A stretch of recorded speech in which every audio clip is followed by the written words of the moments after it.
అందరికీ నమస్తే. సినీ మాయలోకానికి స్వాగతం సుస్వాగతం. Raj Tarun Chiranjeeva movie review. నిన్న ఆహాలో రిలీజ్ అయింది సినిమా చూసిన తర్వాత ఎట్లా అనిపించిందంటే ఒక్క ఆస్పెక్ట్లో కూడా ఇంప్రెస్ చేయలేదు నన్ను సినిమా. ఒక్క మంచి విషయం కూడా లేదు సినిమా గురించి మాట్లాడుకోవడానికి. నాకు జనరల్గా ఏ సినిమా అయినా సరే ఫ్లాప్, డిజాస్టర్ ఇట్లాంటి పదాలు వాడాలనిపించదు. ఎందుకంటే చాలా రోజులు కష్టపడి తీస్తారు, కొన్ని కోట్లు ఖర్చు పెడతారు.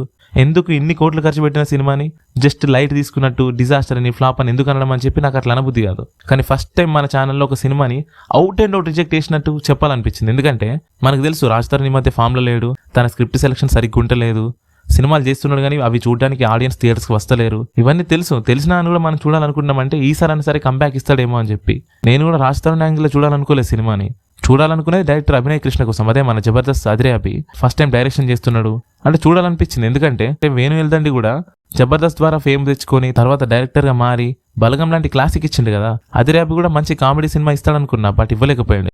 ఇంకా సినిమా కథ ఏంటంటే హీరో ఒక అంబులెన్స్ డ్రైవర్, అతనికి ఒక యాక్సిడెంట్ అవుతుంది. ఆ యాక్సిడెంట్ వల్ల తనకి అందరి ఆయుష్లు కనిపించడం స్టార్ట్ అవుతుంది. అట్లాంటి ఒక పవర్ రావడం వల్ల అతని లైఫ్లో ఎట్లాంటి ఇన్సిడెంట్స్ జరిగినాయి అనేదే సినిమా కథ. ఇదే పాయింట్ మీద బ్రహ్మలోకం టు యమలోకం వయా భూలోకం అనే ఒక సినిమా వచ్చింది శివాజీ గారిది. కాకపోతే హీరో అక్కడ అందరి నుదుటిపైన తలరాతని చదవగలడు, ఇక్కడ ఎన్ని ఇయర్స్ బతుకుతాడనేది తలపైన ఒక మీటర్ లాగా కనిపిస్తుంది. ఇంతే తేడా. ఆ సినిమాలో కనీసం కామెడీ సీన్స్ అని వర్క్ అయినాయి, ఈ సినిమాలో అవి కూడా వర్క్ కాలే. నాకైతే పెద్ద నచ్చలేదు. రాజ్ తరుణ్ కొంచెం గ్యాప్ తీసుకొని స్టోరీస్ మీద కాన్సన్ట్రేట్ చేస్తే బెటర్ అనిపిస్తుంది. ఇక చూద్దాం ఏం చేస్తాడో. సో ఇది చిరంజీవ సినిమా గురించి నా రివ్యూ. సినిమా మీరు చూస్తుంటే మీకు ఎట్లా అనిపించిందో కామెంట్స్లో చెప్పండి. రివ్యూ నచ్చితే లైక్, షేర్ అండ్ సబ్స్క్రైబ్ చేసుకోండి. థ్యాంక్స్ ఫర్ వాచింగ్ సినీ మాయలోకం. బై.